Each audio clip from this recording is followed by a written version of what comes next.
ಓಂ ಶ್ರೀ ಗುರು ಬಸವಲಿಂಗಾಯ ನಮಃ. ಸರ್ವರಿಗೂ ಶರಣು ಶರಣಾರ್ಥಿ. ನಗುವು ಸಹಜದ ಧರ್ಮ, ನಗಿಸುವುದು ಪರಧರ್ಮ. ನಗುವ ಕೇಳುತ್ತ ನಗುವುದು ಅತಿಶಯದ ಧರ್ಮ. ನಗುವ ನಗಿಸುವ ನಗಿಸಿ ನಗುತ್ತ ಬಾಳುವ ವರವ ನೀ ಬೇಡಿಕೊಳ್ಳೋ ಮಂಕುತಿಮ್ಮ. ಇದು ಡಿ ವಿ ಗುಂಡಪ್ಪನವರ ಮಂಕುತಿಮ್ಮನ ಕಗ್ಗ ಅನ್ನೋದು ಎಲ್ರಿಗೂ ಗೊತ್ತಾಗುತ್ತೆ. ಮಂಕುತಿಮ್ಮ ಅನ್ನುವ ಆಯ್ಕೆ ಬಹಳ ವಿಶೇಷವಾಗಿದೆ. ಅಂದ್ರೆ ನಾವು ಸಾಮಾನ್ಯವಾಗಿ ನಾವು ಬಹಳ ಜಾಣರು ಅಂತ ತಿಳ್ಕೊಂಡಿರ್ತೀವಿ. ಎಲ್ರು ಪ್ರತಿಯೊಬ್ರು ಯಾರು ತನ್ನ ಅಜ್ಞಾನವನ್ನು ಮೊದಲು ಅರಿತಾನೋ ಅವನೇ ಮುಂದೆ ಸುಜ್ಞಾನಿ ಆಗೋದಕ್ಕೆ ಕಾರಣ ಆಗತ್ತೆ ಅಂತ ಹೇಳ್ತಾರೆ. ಯಾರಿಗೆ ತನ್ನ ತಪ್ಪುಗಳು ಬೇಗ ಗೊತ್ತಾಗುತ್ತೋ ಅವನು ಸುಧಾರಿಸ್ಕೊಳಕ್ ಶುರು ಮಾಡ್ತಾನೆ. ಅದೊಂದು ಸೌಭಾಗ್ಯ. ಅದು ತನ್ನ ಮಿತಿ, ತನ್ನ ತಪ್ಪು ಮತ್ತು ತನ್ನ ಅಜ್ಞಾನ ಗೊತ್ತಾದ್ರೆ ಅದು ಕೂಡ ಪರಮಾತ್ಮನ ಆಶೀರ್ವಾದ. ಅಂದ್ರೆ ಸಾಮಾನ್ಯವಾಗಿ ಹುಚ್ಚರು ಅಂತೇಳಿ ಏನು ಆಸ್ಪತ್ರೆಗೆ ಸೇರ್ಸಿರ್ತಾರ, ಅವ್ರೇನ್ ಸೇರ್ಕೊಳಲ್ಲ, ಬೇರೆಯವ್ರು ಸೇರಿಸ್ಬೇಕು ಅವ್ರನ್ನ. ಅವ್ರಿಗೆ ನಾನು ಹುಚ್ಚ ಅಲ್ಲ ಅಂತಾನೆ ಅಂದವ್ರು ಮಾತಾಡಿಸ್ರಿ ಬೇಕಾದ್ರೆ ಹೋಗಿ, ಇಲ್ಲ ಇವ್ರು ಸುಮ್ಮನೆ ಅನ್ಯಾಯವಾಗಿ ತಂದು ನಾನು ಇಲ್ಲಿ ಸೇರಿಸ್ಬಿಟ್ಟಿದ್ದಾರೆ ಅಂತಾನೆ ಹೇಳ್ತಿರ್ತಾರ ಅವ್ರು. ಅವತ್ತು ಯಾರಿಗೆ ನಾನು ಹುಚ್ಚ ಅನ್ನೋದು ಗೊತ್ತಾಗತ್ತೋ ಅವನು ಜಾಣ ಆಗಕ್ ಶುರು ಆಗ್ತಾನಂತ. ಅವತ್ತಿಂದ ನೆಹರು ಒಂದ್ಸಾರಿ ಹುಚ್ಚಾಸ್ಪತ್ರೆಗೆ ಭೇಟಿ ಕೊಟ್ಟಿದ್ರಂತೆ. ಒಬ್ಬ ಶಿರಸಾಸನದಲ್ಲಿ ನಿಂತಿದ್ದಂತೆ. ಅವನು ತಲೆಕೆಟ್ಟವನೆ, ಶಿರಸಾಸನದಲ್ಲಿ ನಿಂತಿದ್ದಾನೆ. ಇವ್ರು ಹೋಗಿ ಮಾತಾಡ್ಸಿದ್ರಂತ. ಅವನು, ನಾನು ಯಾರು ಗೊತ್ತಾಯ್ತಾ ಅಂತ. ಯಾರು ಗೊತ್ತಾಗ್ಲಿಲ್ವಲ್ಲ. ನಾನು ಈ ದೇಶದ ಪ್ರಧಾನ ಮಂತ್ರಿ ನೆಹರು ಅಂತ ಅನ್ನಂತೆ. ಓ ಬಾಬಾ, ಹಂಗಾದ್ರೆ ಬೇಗ ಹುಷಾರ್ ಮಾಡ್ತೇನೆ ನಿನ್ನ. ಇಲ್ಲಿ ಬಹಳ ಜನ ಪ್ರಧಾನ ಮಂತ್ರಿಗಳು ಬಂದು ಹುಷಾರಾಗಿ ಹೋಗಿದ್ದಾರೆ, ನೀನು ಅದಕ್ಕೆ ಬಂದಿದೆ ಕಣದ್ ಬಾ ಅನ್ನಂತ. ಅಂದ್ರೆ ಯಾವತ್ತು ಅವನ್ ಪಾಡಿಗೆ ಅವನು ನಾನ್ ಪ್ರಧಾನಿ ಅನ್ಕೊಂಡ್ಬಿಟ್ಟಿದ್ದಾನೆ. ಅವನು ಶಿರಸಾಸನದಲ್ಲಿ ನಿಂತವನು ನಾನು ಹುಚ್ಚ ಅಲ್ಲ, ನಾನು ಈ ದೇಶದ ಪ್ರಧಾನಿ ಆಗ್ಬೇಕಂತ ಅವನ್ ಕನಸು ಕಾಣ್ತಿದ್ದಾನೆ. ನೆಹರು ಪ್ರಧಾನಿ ಆಗಿರೋದನ್ನ ಒಪ್ಪಕ್ ತಯಾರಿಲ್ಲ ಅವನು. ಅಂದ್ರೆ ಹಂಗೆ ಈ ಜಗತ್ತಿನಲ್ಲಿ ಪ್ರತಿಯೊಬ್ರು ತಮ್ಮಂತ ಬಹಳ ಶಾಣ್ಯರ ಅಂತಾರ. ಆದ್ರೆ ಡಿ ವಿ ಗುಂಡಪ್ಪನವ್ರು ಇಲ್ಲಿ ಮಂಕುತಿಮ್ಮ ಅಂತ ಇಟ್ಕೊಂಡಿರೋದ್ರ ಹಿಂದೆ ನಾನೇನು ಅಲ್ಲ, ನಾನು ಇದನ್ನ ಬರಿತಾ ಇದ್ದೀನಲ್ಲ, ನಾನೇನು ಅಲ್ಲ, ನಾನೊಬ್ಬ ಮಂಕು. ಮಂಕು ಅಂದ್ರೆ ಗೊತ್ತು, ಬೈತಿರ್ತಾರ ಆ ಕಡೆ ದಕ್ಷಿಣ ಕರ್ನಾಟಕದಲ್ಲಿ, ಏ ಮಂಕ ಅಂದ್ರೆ ಹುಚ್ಚ ಅಥವಾ ದಡ್ಡ ಅನ್ನೋ ಅರ್ಥದಲ್ಲಿ ಬಳಸ್ತಾರ ಅದನ್ನ ಮಂಕು ತಿಮ್ಮ. ತಿಮ್ಮ ಅಂತಂದ್ರೆ ಪ್ರಾಯಶಃ ಆಗಿನ ಕಾಲದಲ್ಲಿ ಅಥವಾ ಈಗಲೂ ಕೂಡ ಕೆಳ ಜನಾಂಗದವ್ರು ಇಟ್ಕೊಳ್ಳೋ ಹೆಸರು ಅದು. ಅಂದ್ರೆ ಕೆಳ ಜನಾಂಗದವರು, ಅದು ತಿಮ್ಮಪ್ಪನ ಹೆಸರು, ತಿರುಪತಿ ತಿಮ್ಮಪ್ಪನ ಹೆಸರು. ಆದ್ರೆ ತಿಮ್ಮಪ್ಪ ಅಂತಂದ್ರೆ ದೊಡ್ಡ ಜಾತಿ, ಮುಂದುವರೆದ ಜಾತಿಗೆ ಸೇರಿದವನು, ಮೇಲ್ಜಾತಿಗೆ ಸೇರಿದವನು. ತಿಮ್ಮ ಅಂದ್ರೆ ಕೆಳಗಿನ, ನಾವು ಚಿಕ್ಕವರಿದ್ದಾಗ ತಿಮ್ಮ ಅಂತಂದ್ರೆ ಕೆಳಗಿನ ಜಾತಿಯವರು, ಹರಿಜನರ ಸೇರಿದವನು ಅಂತ ತಿಳ್ಕೊಂಡಿದ್ವಿ ನಾವು. ಯಾಕಂದ್ರೆ ಅವ್ರ ಪೈಕಿ ಒಬ್ಬ ಇದ್ದ ನಮ್ಮೂರಾಗಿ ತಿಮ್ಮ ಅಂತ ಹೇಳಿ.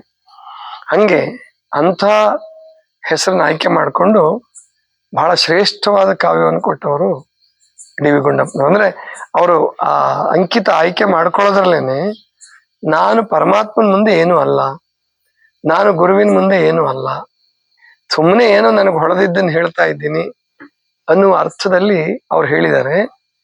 ಆಮೇಲೆ ಈ ಮಂಕುತಿಮ್ಮನ ಕಗ್ಗದಲ್ಲಿ ಇನ್ನೊಂದು ಏನ್ ಮಾಡ್ಬಿಟ್ಟಿದ್ದಾರೆ ಅಂದ್ರೆ, ಅವರು ಬೇರೆಯವ್ರಿಗೆ ಇದನ್ನ ಬರ್ದಿಟ್ಟಿದೀನಿ ಪ್ರಕಟಿಸು ಅಂತ ಹೇಳಿದ್ರು ಒಬ್ರು ಅಂತ ಅನ್ನೋ ರೀತಿನ ಅವ್ರು ಬೇರೆಯವ್ರಿಗೆ ಹೇಳಿದ್ರು ಅಂತ ಕಾಣುತ್ತೆ, ತಮ್ಮ ಶಿಷ್ಯನಿಗೂ ಏನೋ. ಅದನ್ನ ಇಲ್ಲಿ ಕಥೆ ರೂಪದಲ್ಲಿ ಬರ್ದಿದ್ದಾರೆ ಅವರು. ಒಬ್ಬ ಮೇಷ್ಟ್ರು ಹೇಳೋಗಿದ್ದ, ಅದನ್ನ ಪ್ರಕಟಿಸದೆ ಅನ್ನೋ ಲೆಕ್ಕದಲ್ಲಿ ಬರ್ದ್ಬಿಟ್ಟಿದ್ದಾರೆ. ವಾಸ್ತವಿಕವಾಗಿ ಅವ್ರ ರಚನೆನೇ ಅದು. ಆದ್ರೆ ಪ್ರಾಯಶಃ ಮುಂದಿನ ಈ ಆಯ್ಕೆ ಮಾಡ್ಕೊಳ್ಳೋರು ಮಂಕುತಿಮ್ಮನ ಕಗ್ಗಕ್ಕೆ ಯಾವ ಪ್ರಶಸ್ತಿ ಕೊಟ್ಟರು ಕಡಿಮೆನೆ. ಜ್ಞಾನಪೀಠ ಪ್ರಶಸ್ತಿ ತಗೊಂಡಿದಾರಲ್ಲ, ಒಂದು 6 ಜನ 7 ಜನ 8 ಜನ ಕನ್ನಡದಲ್ಲಿ ತಗೊಂಡಿದ್ದಾರೆ. ಪ್ರಾಯಶಃ ಅವ್ರು ಬರೆದಂತ ಎಲ್ಲಾ ಕೃತಿಗಳಿಗಿಂತ ಶ್ರೇಷ್ಠವಾದದ್ದು ಮಂಕುತಿಮ್ಮನ ಕಗ್ಗ, ಮತ್ತು ಅಷ್ಟೇ ಕಾವ್ಯಾತ್ಮಕವಾಗಿರುವಂತಹದ್ದು. 900 ಚಿಲ್ಲರೆ ಪದ್ಯಗಳಿದಾವ. ಇದನ್ನ ಕೆಲವರು ಕನ್ನಡದ ಭಗವದ್ಗೀತೆ ಅಂತ ಹೇಳ್ತಾರೆ. ನನ್ನ ದೃಷ್ಟಿನಲ್ಲಿ ಅದು ಭಗವದ್ಗೀತೆಗಿಂತಲೂ ಶ್ರೇಷ್ಠ ಮಂಕುತಿಮ್ಮನ ಕಗ್ಗ.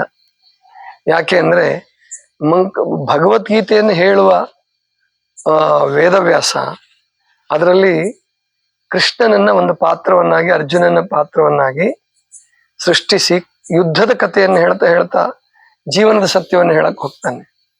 ಆದ್ರೆ ಡಿ ವಿ ಗುಂಡಪ್ಪನವರು ನೇರವಾಗಿ ನಾನು ಹೇಳುವವನು ಏನೂ ಅಲ್ಲ ಅಂದ್ರೆ, ವೇದವ್ಯಾಸರು ಬರಿಬೇಕಾದ್ರೆ ತಮ್ಮ ವಿಚಾರಗಳನ್ನ ಹೇಳೋದಕ್ಕೆ ಕೃಷ್ಣನನ್ನ ಬಳಸ್ಕೊಂಡ್ರು.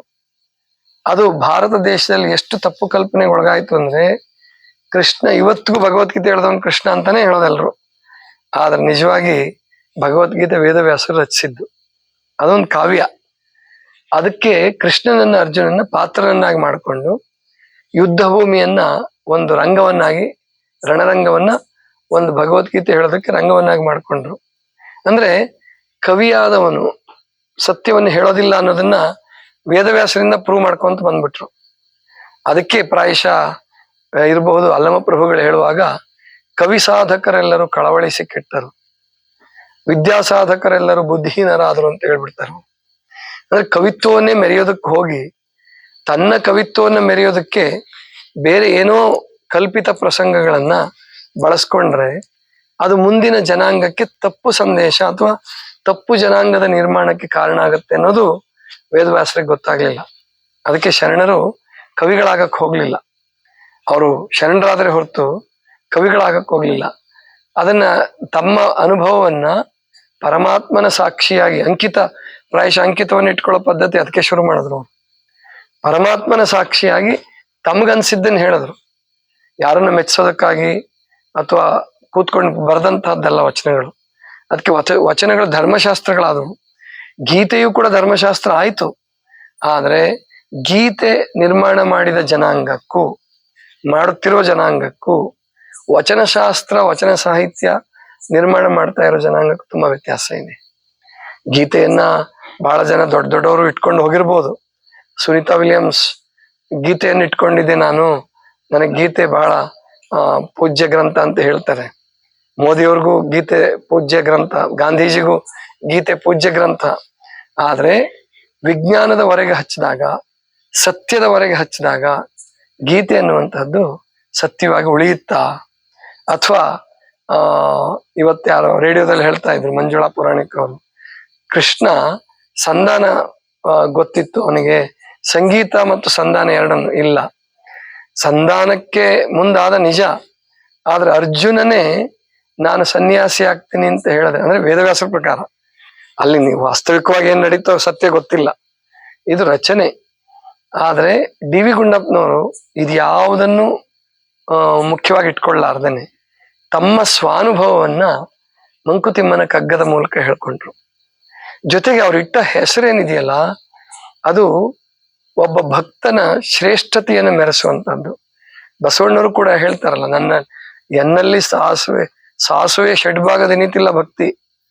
ನನ್ನನ್ನು ಸಮಯಾಚಾರಿ ಅಂತಾರೆ, ನನ್ನನ್ನು ಭಕ್ತ ಅಂತಾರೆ, ನಾನೇನು ಪಾಪ ಮಾಡಿದೇನು ಅಂತ ಬಸವಣ್ಣವ್ರು ಹೇಳೋದು. ಇದು ಮಂಕುತಿಮ್ಮನ ಕಗ್ಗಕ್ಕೆ ಪ್ರೇರಣೆಯೇನೋ ಈ ವಚನ. ನನಗಿಂತ ಕಿರಿಯರಿಲ್ಲ ಅಂತ ಒಬ್ಬ ಪ್ರಧಾನ ಮಂತ್ರಿ, ಒಬ್ಬ ಧರ್ಮಗುರು ಹೇಳ್ತಕ್ಕಂಥದ್ದು. ಒಬ್ಬ ಮಹಾನ್ ವಿದ್ವಾಂಸ ಡಿ ವಿ ಗುಂಡಪ್ಪನವರು ಋಷಿ ಸದೃಶ ವ್ಯಕ್ತಿ. ಅವ್ರದ್ದು ಡಿ ವಿ ಗುಂಡಪ್ಪನವ್ರ ಬದುಕು, ಅವರ ತ್ಯಾಗದ, ಅವರು ಸಂಸಾರದಲ್ಲಿ ಇದ್ರೂ ಕೂಡ ಅವರು ಏನನ್ನೂ ಬಯಸಲಾರದೆ ಬಂದಂತ ಪ್ರಶಸ್ತಿಯ ಮೊತ್ತವನ್ನು ಕೂಡ ಅವರು ಗೋಖಲೆ ಫೌಂಡೇಶನ್ಗೆ ಅರ್ಪಿಸ್ಬಿಡ್ತಾರೆ. ಅವರು ಯಾವುದೋ ಒಂದು ಪ್ರಶಸ್ತಿ ಬಂದಿರ್ತದೆ, ಅವ್ರಿಗೆ 1 ಲಕ್ಷ ಕೊಟ್ಟಿರ್ತಾರೆ. ತಮಗೆ ಸಾಲ ಇದ್ರೂ ಕೂಡ ಅದನ್ನ ಸಾಲ ತೀರ್ಸಕ್ ಬಳಸ್ಕೊಳಲ್ಲ ಅವರು. ಅಂತ ಒಬ್ಬ ಋಷಿ ಸದೃಶ, ಶರಣ ಸದೃಶ ವ್ಯಕ್ತಿ ತಮ್ಮ ಜೀವನಾನುಭವದ ಒಂದು ಕೃತಿಗೆ ಅವರು ಇಟ್ಟ ಹೆಸರು ಮಂಕುತಿಮ್ಮನ ಕಗ್ಗ. ಅದೇ ಬಹಳ ವಿಶೇಷವಾಗಿದೆ. ಆ ಮಂಕುತಿಮ್ಮನ ಕಗ್ಗ ಅಂತ ಇಟ್ಟಿರೋದ್ರಲ್ಲೇನೆ ಅವ್ರು ಎಷ್ಟು ದೊಡ್ಡವ್ರು ಇರ್ಬೇಕು. ಇನ್ನೊಂದು ಕಗ್ಗ ರಚನೆ ಮಾಡಕ್ ಶುರು ಮಾಡ್ತಾರ ಅವ್ರು. ಅದು ಪೂರ್ಣ ಆಯ್ತೋ ಇಲ್ಲೋ ನನಗೆ ಗೊತ್ತಿಲ್ಲ. ನಾನು ಅದೊಂದು ಪುಸ್ತಕ ತಗೊಂಡಿದ್ದೆ, ಮರಳು ಮುನಿಯನ ಕಗ್ಗ ಅಂತ ಹೇಳಿ. ಅಲ್ಲೂ ಕೂಡ ಮರುಳು ಅಂತ ಬಳಸ್ತಾರೆ, ಇಲ್ಲಿ ಮಂಕು ಅಂತ ಬಳಸ್ತಾರೆ. ಅಂದ್ರೆ ನಾನೇನು ಅಲ್ಲ, ಪರಮಾತ್ಮನ ಮುಂದೆ ನಾನೇನು ಅಲ್ಲ. ಇದು ಸತ್ಯವಂತರ ರೀತಿ. ಕವಿಗಳು ಸತ್ಯವಂತರಾಗೋದಿಲ್ಲ, ಆದ್ರೆ ಡಿ ವಿ ಗುಂಡಪ್ಪನವ್ರು ಸತ್ಯವಂತರಾದರು. ಆಮೇಲೆ ಋಷಿಗಳ ಜೀವನವನ್ನ ಬದುಕಿದ್ರು. ಆದ್ರಿಂದ ನನ್ನ ದೃಷ್ಟಿಯಲ್ಲಿ ಮಂಕುತಿಮ್ಮನ ಕಗ್ಗ ಭಗವದ್ಗೀತೆಗಿಂತ ಶ್ರೇಷ್ಠ. ಆದ್ರೆ ದುರ್ದೈವದ ಸಂಗತಿ ಅಂದ್ರೆ ಅದಕ್ಕೆ ಒಂದು ಸಾಹಿತ್ಯ ಅಕಾಡೆಮಿ ಪ್ರಶಸ್ತಿ ಏನಾದ್ರೂ ಬಂದಿರ್ಬೋದು, ಅದಕ್ಕೆ ಬಂದಿದೆಯೋ ಅಥವಾ ಇನ್ನೊಂದು ಜೀವನ ಧರ್ಮ ಯೋಗ ಅಂತ ಒಂದು ಬರ್ದಿದ್ದಾರೆ ಅವರು, ಭಗವದ್ಗೀತೆಗೆ ಅರ್ಥ ಬರ್ದಿದ್ದಾರೆ, ಅದಕ್ಕೇನಾದ್ರೂ ಸಾಹಿತ್ಯ ಅಕಾಡೆಮಿ ಪ್ರಶಸ್ತಿ ಕೊಟ್ಟಿದಾರೋ ನನಗೆ ಗೊತ್ತಿಲ್ಲ. ಆದ್ರೆ ಮಂಕುತಿಮ್ಮನ ಕಗ್ಗಕ್ಕೆ ಅದಕ್ಕೇನಾದ್ರೂ ಇಂಗ್ಲಿಷ್ ನಲ್ಲಿ ಅನುವಾದ ಆದ್ರೆ ಅದಕ್ಕೆ ನೋಬೆಲ್ ಪ್ರೈಸ್ ಬಂದ್ರು ಕಡಿಮೆನೆ. ಅಂಥ ಅದ್ಭುತವಾಗಿರುವಂತಹ ಕೃತಿ ಅದು. ಮತ್ತು 920 930 ಏನೋ ಪದ್ಯಗಳಿದಾವ. ಅದು ಅಷ್ಟೊಂದು ದೊಡ್ಡ ಪ್ರಮಾಣದಲ್ಲಿ 6 ಸಾಲುಗಳ ಪದ್ಯ ಕಾಣುತ್ತದೆ ಅಲ್ವಾ? 6 ಸಾಲು ಪದ್ಯ, 4 ಸಾಲು ಪದ್ಯ. ಅದರಲ್ಲಿ ಬರೆದಿರ್ತಕ್ಕಂಥದ್ದು ಬಹಳ ಶ್ರೇಷ್ಠವಾದ ಕೃತಿ. ಮತ್ತು ಅದನ್ನ ಕಂಠಪಾಠ ಮಾಡೋದು, ಮಕ್ಕಳಿಗೆ ಅರ್ಥ ಹೇಳ್ಕೊಡೋದು ಜೀವನಕ್ಕೆ ತುಂಬಾ ಅನುಕೂಲಕರ ಆಗತ್ತೆ. ಅದನ್ನ ಆಮೇಲೆ ಯಾವಾಗ್ಲೂ ಭಕ್ತಿ ಬರ್ಬೇಕಾದ್ರೆ ತಾಯಿ ತಂದೆಗಳು, ಅಜ್ಜ ಅಜ್ಜಿ ತಲೆಮಾರಿಂದ ಬರ್ಬೇಕು. ನಿಜವಾಗಿ ಭಗವದ್ಗೀತೆಗೆ ಅದು ಹುಟ್ಟಿದಾಗ ಯಾವ ಸ್ಥಾನ ಇತ್ತು ಗೊತ್ತಿಲ್ಲ, ಅಥವಾ 1000 ವರ್ಷದಿಂದ ಭಗವದ್ಗೀತೆಗೆ ಯಾವ ಸ್ಥಾನ ಇತ್ತು ಗೊತ್ತಿಲ್ಲ. ಇವತ್ತು ಒಂದು ಜನಾಂಗ ಅಥವಾ ಕೆಲವರು ಭಗವದ್ಗೀತೆಗೆ ಬಹಳ ಮಹತ್ವ ಕೊಟ್ಟಿದ್ದಾರೆ. ಆದ್ರೆ ಮಂಕುತಿಮ್ಮನ ಕಗ್ಗ ಜನಾಂಗ ಭೇದ ಇಲ್ಲದೆ ಅದನ್ನು ಓದಿದ್ರೆ ಯಾವ ಜನಾಂಗ ಭೇದವೂ ಬರೋದಿಲ್ಲ. ಅದರಲ್ಲಿ ಭಗವದ್ಗೀತೆಯನ್ನು ಗೊತ್ತಾಗ್ಬಿಡುತ್ತೆ. ಇದು ಉಪನಿಷತ್ತು ಗಾವು, ಉಪನಿಷತ್ತುಗಳನ್ನೇ ಗೋವುಗಳನ್ನಾಗಿ ಮಾಡಿಕೊಂಡು, ಅರ್ಜುನನನ್ನ ಕರುವನ್ನಾಗಿ ಮಾಡಿಕೊಂಡು, ಕೃಷ್ಣ ಕರೆದ ಹಾಲು ಅಂತ ಹೇಳಿದಾರ ಅವರು. ಕೃಷ್ಣ ನಿಜವಾಗಿ ಭಗವದ್ಗೀತೆ ಎಷ್ಟು ಹೇಳಿದ್ನೋ ಕೃಷ್ಣನ ನಿಜವಾದ ವ್ಯಕ್ತಿತ್ವವನ್ನು ಮರೆಮಾಚ್ಬಿಟ್ರು. ಅದೇ ನನಗೆ ನೋವಾಗೋದು. ಕೃಷ್ಣ ಬಹಳ ದೊಡ್ಡ ವ್ಯಕ್ತಿ, ಯಾಕಂದ್ರೆ ಯುಗ ಯುಗಗಳಿಂದ ಅವನ ಹೆಸರು ಉಳ್ಕೊಂಡು ಬಂದಿದೆ ಅಂದ್ರೆ ಶ್ರೀಕೃಷ್ಣ ಪರಮಾತ್ಮ ಸಾಮಾನ್ಯ ವ್ಯಕ್ತಿ ಅಲ್ಲ. ಆದ್ರೆ ಭಗವದ್ಗೀತೆಯನ್ನ ಅವನ ತಲೆ ಕಟ್ಟಿ ವೇದವ್ಯಾಸರು ಏನ್ ಬರೆದ್ರು ಅದು ಕೃಷ್ಣನಿಗೆ ಮಾಡೋದು ಅನ್ಯಾಯನೋ ಕವಿತ್ವಕ್ಕೆ ಮಾಡಿಕೊಂಡ ಅನ್ಯಾಯವೋ ನನಗೆ ಗೊತ್ತಿಲ್ಲ. ಅದನ್ನ ಅವರೇ ಹೇಳಬೇಕು, ಅಥವಾ ಸಮಾಜ ಹೇಳಬೇಕು, ಅಥವಾ ಕಾಲ ನಿರ್ಣಯ ಮಾಡಬೇಕು. ಆದ್ರೆ ಡಿ ವಿ ಗುಂಡಪ್ಪನವರು ಅವರು ತಮ್ಮ ಅನುಭವವನ್ನ ಹೇಳ್ತೀನಿ ಅಂತ ಹೇಳ್ಬಿಟ್ಟು ಹೇಳೋದಕ್ಕೆ ಹೋಗಿ ಮಂಕುತಿಮ್ಮನ ಕಗ್ಗ ಅಂತ ಅದಕ್ಕೆ ಹೆಸರಿಟ್ಟು ಬಹಳ ದೊಡ್ಡ ದೊಡ್ಡ ಸತ್ಯಗಳನ್ನ, ಲೌಕಿಕ ಸತ್ಯ ಮತ್ತು ಪಾರಲೌಕಿಕ ಸತ್ಯ ಎರಡನ್ನೂ ಹೇಳಿದ್ದಾರೆ. ಲೌಕಿಕ ಸತ್ಯಗಳು ಇದೆ ಅದರಲ್ಲಿ, ಪಾರಲೌಕಿಕ ಸತ್ಯಗಳು ಇದೆ. ಅದಕ್ಕೆ ಅದನ್ನ ನಾನು ಅದರಲ್ಲಿ ಒಂದು ಪದ್ಯ ಇದು, ನಗು ಸಹಜದ ಧರ್ಮ, ನಗಿಸುವುದು ಪರಧರ್ಮ. ನಗು ಸಹಜದ ಧರ್ಮ.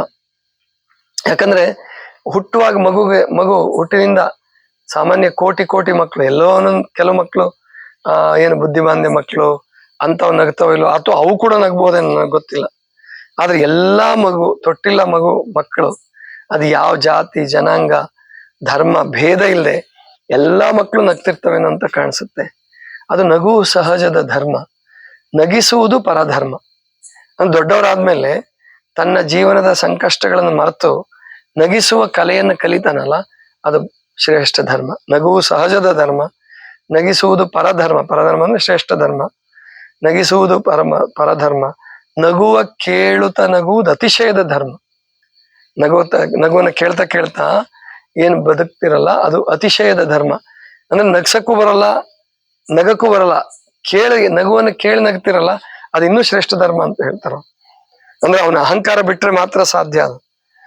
ನಗುವ ಕೇಳುತ್ತ ನಗುವುದು ಅತಿಶಯದ ಧರ್ಮ. ನಗಿಸುವ ನಗಿಸಿ ನಗುವ ನಗುತ್ತ ಬಾಳುವ ವರವಮಿಗೆ ಬೇಡಿಕೊಳ್ಳೋ ಮಂಕುತಿಮ್ಮ. ಪರಮಾತ್ಮನ ಹತ್ರ ನೀನ್ ವರ ಬೇಡ್ಕೊಳ್ಳೋದಾದ್ರೆ ನೋಡಿ ಎಂತ ಅದ್ಭುತ ಹೇಳ್ತಾರೆ ಅಂದ್ರೆ, ನೀನ್ ಕಷ್ಟ ಪರಿಹಾರ ಮಾಡ್ಬಿಡು, ನನಗೆ ದೊಡ್ಡ ಪದವಿ ಕೊಡು ಅಂತ ಕೇಳ್ಕೋಬೇಡ, ನಗದಗ್ತ ಬಾಳೋದನ್ನ ಕೇಳ್ಕೊ ಸಾಕು. ನೀನು ನಗಿಸಿ ನಗುತ್ತ ಬಾಳುವ ವರವ ಮಿಗೆ ನೀನು ಬೇಡಿಕೊಳ್ಳೋ ಮಂಕುತಿಮ್ಮ. ಅವನ್ ನಗಬೇಕಾದ್ರೆ, ಇನ್ನೊಬ್ರು ನಗಿಸ್ಬೇಕಾದ್ರೆ, ತಾನೂ ನಗನಗುತ್ತಾ ಬಾಳ್ಬೇಕಾದ್ರೆ ಅವನೊಬ್ಬ ಸಂತ ಶರಣ ಮಹಾತ್ಮ ಆಗ್ಲೇಬೇಕು. ಸಾಮಾನ್ಯ ಮಹಾತ್ಮರೆಲ್ಲರೂ ಅವರು ತುಂಬಾ ಗಂಭೀರವಾಗಿರೋದಿಲ್ಲ. ಮಹಾತ್ಮ ಗಾಂಧೀಜಿಯವರಿಂದ ಹಿಡ್ಕೊಂಡು ಯಾರು ಸಿದ್ಧ ಪುರುಷರು ಇರ್ತಾರೋ ಅವರು ಸಾಮಾನ್ಯವಾಗಿ ನಗನಗ್ತಾ ಇರ್ತಾರೆ, ಸಹಜವಾಗಿ ಬದುಕ್ತಾರೆ. ಅವ್ರಿಗೆ BP ಬರಲ್ಲ ಸಾಮಾನ್ಯವಾಗಿ. ಗಾಂಧೀಜಿಗೆ BP ಇತ್ತು ಅಂತ BM ಹೆಗಡೆ ಅವ್ರು ಹೇಳ್ತಾರೆ. ಅದ್ರ ಮಾತ್ರೆ ಏನ್ ತಗೊಂಡಿಲ್ಲ ಅವ್ರು. ಅಷ್ಟು ಬಹಳ BP ಇದ್ರು ಕೂಡ ಅವ್ರಿಗೆ ಟೆನ್ಷನ್ ಇತ್ತು. ಆದ್ರೂ ಆ ಟೆನ್ಷನ್ನ ನಗೋದ್ರಲ್ಲಿ ಮತ್ತು ಯಾರನ್ನಾದ್ರೂ ತಮಾಷೆ ಮಾಡೋದ್ರಲ್ಲಿ ಕಳೆದ್ಬಿಡ್ತಿದ್ರು. ಸ್ವಾಮಿ ಪರಮಹಂಸ ಯೋಗಾನಂದರು ಒಂದು ಘಟನೆ ಬರೀತಾರೆ. ಅವರು ಗಾಂಧೀಜಿ ಭೇಟಿಗೆ ಹೋಗಿರ್ತಾರೆ. ಗಾಂಧೀಜಿ ಭೇಟಿ ಮುಗಿದ್ಮೇಲೆ ಅವ್ರಿಗೊಂದು ಪರಿಮಳ ದ್ರವ್ಯ ತುಂಬಿದ ಬಾಟ್ಲು ಕೊಡ್ತಾರೆ. ಬಾಟ್ಲು ಕೊಟ್ಬಿಟ್ಟು ಹೇಳ್ತಾರೆ, ನಮ್ಮ ಆಶ್ರಮದ ಸೊಳ್ಳೆಗಳಿಗೆ ಅಹಿಂಸಾ ತತ್ವ ಗೊತ್ತಿಲ್ಲ, ಅದರಿಂದ ಇದನ್ನ ಹಚ್ಕೊಳ್ಳಿ ಅಂತ ಹೇಳ್ಬಿಟ್ಟು ಕೊಡ್ತಾರೆ. ಅಂದ್ರೆ ಸೊಳ್ಳೆಗಳಿಗೆ ಅಹಿಂಸೆ ಗೊತ್ತಿಲ್ಲ ಅನ್ನೋದನ್ನ ಹೇಳೋದ್ರ ಮೂಲಕ ಅವ್ರು ನಗಸ್ತಾರೆ. ಸೊಳ್ಳೆ ಕಡ್ದೆ ಕಡಿತಾವ, ಯಾರನ್ನು ಬಿಡಲ್ಲ ಅವು, ಗಾಂಧೀಜಿನೂ ಬಿಡಲ್ಲ, ಪರಮಹಂಸರನ್ನು ಬಿಡಲ್ಲ ಅಂತ ಹೇಳಿ ಹಂಗೆ ಮಾತಿಗೂ ತಮಾಷೆ ಮಾಡ್ತಿದ್ರು ಗಾಂಧೀಜಿ. ಅದನ್ನ ಡಿ ವಿ ಗುಂಡಪ್ಪನವರು ಒಂದು ಬಹಳ ಮಂತ್ರ ಸದೃಶ. ನಮ್ಮ ಭಾರತದ ದೌರ್ಭಾಗ್ಯ ಏನು ಅಂದ್ರೆ ಇಂತಹ ಮಂತ್ರ ಸದೃಶ ವಚನಗಳು ಪ್ರಸಾರ ಆಗ್ಲಿಲ್ಲ, ಹೆಚ್ಚು ಪ್ರಸಾರ ಆಗ್ಲಿಲ್ಲ. ಹಿಮಾಲಯದವ್ರು ಇಂಥವನ್ನ ಕೈಲಿ ಹಿಡ್ಕೊಳ್ಳಿಲ್ಲ. ಎಲ್ಲಿ ನಗುವನ್ನು ಕಳೆದು ಹಿಂಸೆಯನ್ನು ಹುಟ್ಟಿಸಿ, ಆಮೇಲೆ ಈ ಜೀವನ ಅಂದ್ರೆ ಮಾಯೆ, ಇದೊಂದು ನೋವು, ಇದೊಂದು ದುಃಖ, ಇದೊಂದು ಏನು ಉಪಯೋಗ ಇಲ್ಲ, ಹೆಣ್ಣು ಉಪಯೋಗ ಇಲ್ಲ, ಹೆಣ್ಣು ಮಾಯೆ, ಮಣ್ಣು ಮಾಯೆ, ಇಂಥವನ್ನೇ ಹಿಡ್ಕೊಂಡು ಕುತ್ಕೊಂಡ್ಬಿಟ್ರು ತಪಸ್ಸುಗಳೆಲ್ಲರು. ಅದ್ರ ಬದಲಾಗಿ ಇಂತಹ ನಗುವ ಅಥವಾ ನಿರಹಂಕಾರದಿಂದ ಬದುಕ್ತಕ್ಕಂತಹದ್ದನ್ನೇ ಶ್ಲೋಕವನ್ನಾಗಿ ಮಂತ್ರವನ್ನಾಗಿ ಮಾಡ್ಕೊಂಡಿದ್ರೆ ಪ್ರಾಯಶಃ ಭಾರತ ಈ ಸ್ಥಿತಿಲಿ ಇರ್ತಿರ್ಲಿಲ್ಲ. ಇಷ್ಟೊಂದು ಭ್ರಷ್ಟಾಚಾರ, ಹೊಟ್ಟೆ ಕಿಚ್ಚು, ಆಮೇಲಿಂದ ರಾಜರಾಜರಲ್ಲಿ ಈರ್ಷೆ, ಅದಕ್ಕೆ ಬೇರೆ ಬ್ರಿಟಿಷರಿಗೆ ನಾವು ಬಲಿಯಾದ್ವಿ, ಮುಸಲ್ಮಾನರಿಗೆ ಬಲಿಯಾದ್ವಿ. ಯಾಕೆ ಅಂದ್ರೆ ನಮ್ಮ ರಾಜರುಗಳಲ್ಲಿ ಈರ್ಷೆ, ಹೊಟ್ಟೆ ಕಿಚ್ಚು. ಆ ರಾಜನಿಗೊಬ್ಬ ಋಷಿ ಹುಟ್ಟಿ ಈ ರಾಜ್ಯವನ್ನು ಪ್ರೀತಿಸಪ್ಪ ನೀನು, ರಾಜ್ಯದ ಪ್ರಜೆಗಳನ್ನ ಪ್ರೀತಿಸು, ಪರಕೀಯರಿಗೆ ಬರಕ್ ಕೊಡ್ಬೇಡ, ಅವತ್ತೇ ದೇಶಭಕ್ತಿ ಪಾಠ ಹೇಳ್ಕೊಡ್ತಾ ಬಂದಿದ್ರೆ ಪ್ರಾಯಶಃ ಇಂಥ ದುರ್ಗತಿ ಭಾರತಕ್ಕೆ ಬರ್ತಿರ್ಲಿಲ್ಲ ಅನ್ಸುತ್ತೆ. ಪರವಾಗಿಲ್ಲ, ಆ ಪರಮಾತ್ಮ ನಿಶ್ಚಯ ಏನೋ ಬೇರೆ ಇರಬಹುದು. ಇಂಥ ದುರ್ಗತಿ ತಂದ್ರೂ ಕೂಡ ಮತ್ತೆ ಭಾರತವನ್ನ ವಿಶ್ವಗುರುವಿನ ಸ್ಥಾನಕ್ಕೆ ತರುವ ಪ್ರಯತ್ನ ಪರಮಾತ್ಮಂದೇ ಇದೆ ಅಂತ ಕಾಣುತ್ತೆ. ಅದಕ್ಕೆ ನೀವ್ಯಾರು ಕೂಡ ನಿರಾಶರಾಗಬೇಡಿ. ಮತ್ತು ಕಾಯಿಲೆ ಇರ್ಲಿ, ಎಂಥದ್ದೇ ಇರ್ಲಿ, ಎಂಥ ದೊಡ್ಡ ದೊಡ್ಡ ಕಾಯಿಲೆಗಳೇ ಇರ್ಲಿ, ದೇಶಭಕ್ತರಾಗ್ರಿ. ನಾನು ದೇಶಕ್ಕೋಸ್ಕರ ದುಡಿತೀನಿ, ನಾನು ದೇಶಕ್ಕೋಸ್ಕರ ಬದುಕ್ತೀನಿ. ಅಲ್ಲಿ ದೇಶದಲ್ಲಿ ನಿಮ್ ಮಗ ಮಕ್ಕಳು ಎಲ್ರು ಇರ್ತಾರೆ, ಗೊತ್ತಾಯ್ತಲ್ಲ. ನಿಮ್ದು ಬಂಗಾರನು ಅದ್ರೊಳಗಡೆ ಬರುತ್ತೆ, ದೇಶದೊಳಗೆ ಬರುತ್ತೆ ನಿಮ್ ಬಂಗಾರನು, ತಗೊಳ್ಳಿ. ಆದ್ರೆ ದೇಶಕ್ಕಾಗಿಂತ ದುಡೀರಿ. ಆವಾಗ ನೀವು ಬಂಗಾರ ಹಾಕೊಳ್ಳೋದು, ಇನ್ನೊಬ್ರು ಮರ ಅನ್ಸಕ್ಕೋಸ್ಕರ ಬಂಗಾರ ಹಾಕೊಳ್ಳೋದು ಬೇಡ. ದೇಶಕ್ಕೋಸ್ಕರ ಬಂಗಾರ ಇರ್ಲಿ, ಆದ್ರೆ ಹಾಕೊಂಡು ಮೆರೆದು ಇನ್ನೊಬ್ರಿಗೆ ತೊಂದರೆ ಕೊಡಕ್ಕೋಸ್ಕರ ಬಂಗಾರ ಬೇಡ. ಹಾಗೆ ದೇಶಭಕ್ತಿಯನ್ನ ಬೆಳೆಸ್ಕೊಳ್ಳಿ. ಆವಾಗ ನಿಮ್ ಜೀವನನೇ ಬದಲಾವಣೆ ಆಗುತ್ತೆ, ನಿಮ್ ಚಿಂತನೆನೇ ಬದಲಾವಣೆ ಆಗುತ್ತೆ.